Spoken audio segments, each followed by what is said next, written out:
Hey everyone, I wanted to document some stuff I've learned in track and field over the past about 10 years or so that I've ran. So I was a sprinter and jumper in college and in high school, mainly recruited for long jump in college, but did the 4x1 as well. Now, my background isn't the fastest, but I'll tell you, coming from running about 13 and a half seconds in the 100 as a freshman, sophomore in high school, to my fastest of running about 11.2 in the 100 in college, and then splitting slightly faster on the relay themselves with my teammates. I've learned a lot, and I kind of want to start documenting that and sharing that as well. So today I'm going to cover the essence of the sprint drills and everything about them and what makes them not only a warm-up, but an actual means of training when it actually comes to sprinting. And there's something that you can do with the drills just by themselves to actually get better at sprinting. Nothing else needs to be done. You can just do the drills. So let's get into it. So these sprint drills, I kind of want to mention, again, they're not just a warm-up. They are to get your body, yes, warmed up and ready for full exertion in sprinting, regardless of the event. But they're also there to teach you how to properly move and sprint and apply force to the surface of this track. To do so, that all starts with the shoes that you wear. So really, find your favorite running shoe. Just make sure they're tight and fitting well, because all the force you put into the ground here through these drills, you want to make sure is applied properly. You're not slipping around in your shoe and potentially busting out the side of them over time and wearing the life of the shoe down quicker. So I'll go through the drills from start to finish like I do and have done for the past 10 to 12 years. I'll walk you through them, and then I'll do an audio overlay. The wind's probably going to get to me today here out at the track, but I'll do an audio overlay when I edit the video, explaining the drills and what I focus on and what you as beginners should focus on first until you get that down, and then you can move on to focusing on the next part of the drill. The sprint drills, yes, again, pick something small to work on, but you don't need to focus on the whole thing first and do everything perfectly. That's not what sprint drills are for. Again, they're going to teach you how to sprint properly. So let's get into it. And maybe I should have stated this at the beginning. I was kind of watching over some of the clips I'd just taken. But in that intro, I want to preface before you do these drills that what you should pick to focus on should be based on your experience level. Now, I'd like to say that I'm pretty experienced with these drills, and that was probably always my strong suit when it came to the sport of track and field, is that most of my coaches, I think, would agree that my sprint drills were always some of the most well executed out of my teammates. But again, a lot of other people were faster than me, but I think I have at least these sprint drills to pass on to you guys and share. When it comes to what you should pick out, if you're just beginning, let's say you're an early high school athlete looking to get faster in the off season, do some training, you want to focus on that ground contact and your form. So where you're actually placing your foot when it strikes the ground should be pretty much underneath you, if not slightly behind you, depending on the sprint, if you're coming out of blocks or if you're just up tall running. The ground contact and the form on how you do the drills, from your knee and shin angle to the ground, and your arm position and your chest, whether you're leaning forward or back too much, that all changes how much stress you put on different parts of your body. But do the drills slow and steady when you're starting out and get that muscle memory down. It might take a month, 3 months, 4 months, depending on your experience level and how well you know your body. But when it comes to these drills, if you can learn these, just these alone, these drills will get you faster when it comes to getting on the track, getting on the field or the court, depending on your sport. I can pretty much guarantee that. I've seen it time and time again, year after year, with different athletes that I've trained with and been teammates with, but I hope that helps, and let's get back to it. So as you go and watch these drills, I want you to notice, if you're a beginner and really someone who hasn't focused on this too much, you want to notice that my thigh parallel with the ground that I'm running on, and my shin is perpendicular to the ground. So as that comes down, it's going to come straight down into the ground and contact either right below my hips, center of mass, or slightly behind me to propel me forward. So that first image still was from an A skip. This right here is for a B skip. The B skip, again, is similar. You're going to have that thigh parallel with the ground, the shin perpendicular to a point as you come up, and then the difference here from A to B is that your shin and your heel are going to come out in front of you, out in front of your knee, pull out while simultaneously pulling down and striking the ground. This is going to slightly pull you forward. You don't need to be rushing through these drills and trying to sprint through them.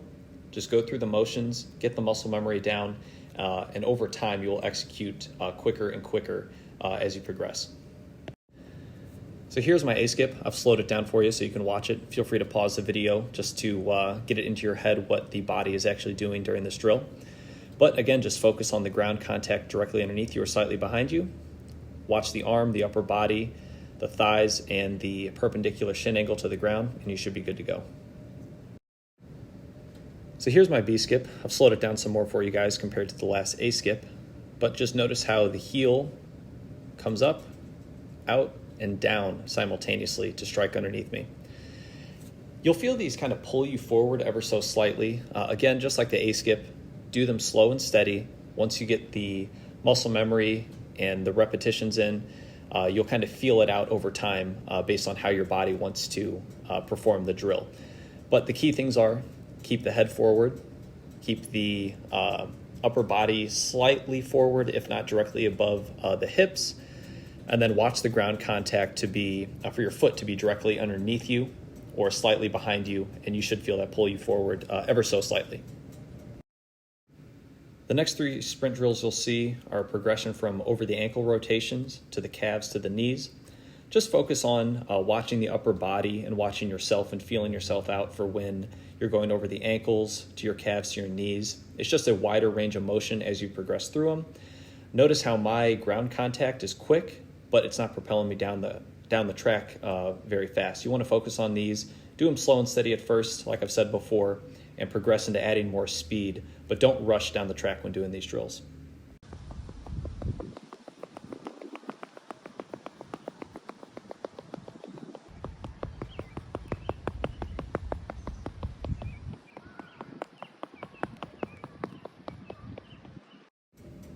The next 2 drills you'll see are right leg fast leg and left leg fast leg.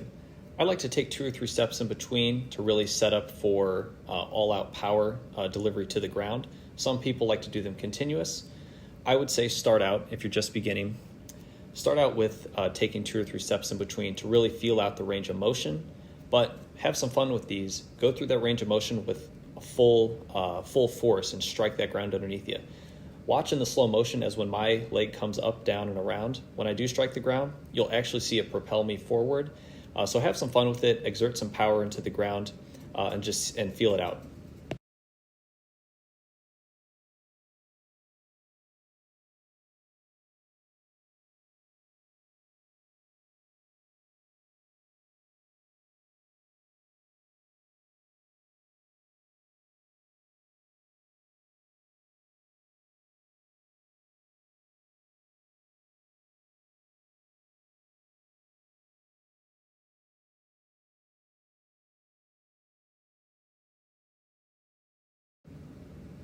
The next few shots you'll see go from A-skip to B-skip, then to my over my ankle, calf, and knee progression.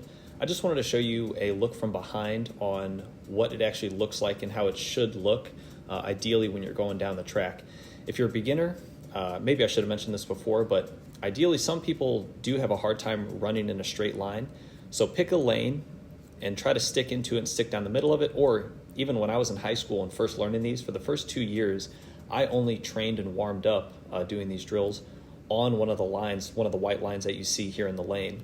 So stick on that, run that, and that will help you hone in, feel your body out for how you can actually do these drills, but do so in an efficient manner that's going to progress you forward and in a straight line, which again for us is the fastest way from A to B here in track and field.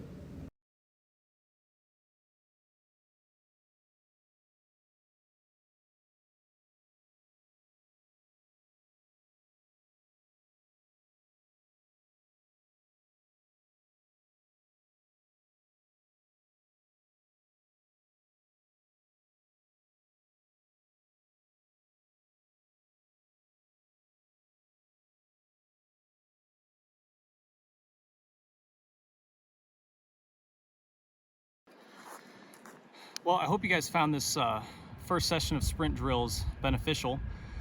Definitely as I get better at filming, editing, recording, and seeing what you guys like and want to see, which, by the way, you should leave a comment or two about what you want to see, what questions you even have about track and field or sprinting in general. I'll do my best to answer all those. Let's see. Yeah, just focus on these drills, and I can almost guarantee you get a little bit faster in the coming months.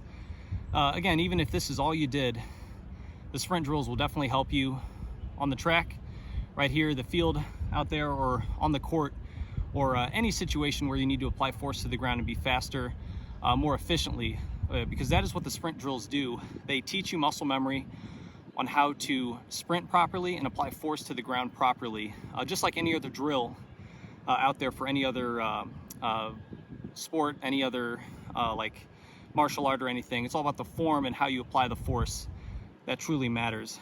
So let's see how well I can edit this, and yeah, let me know what you guys want to see next time. Take care.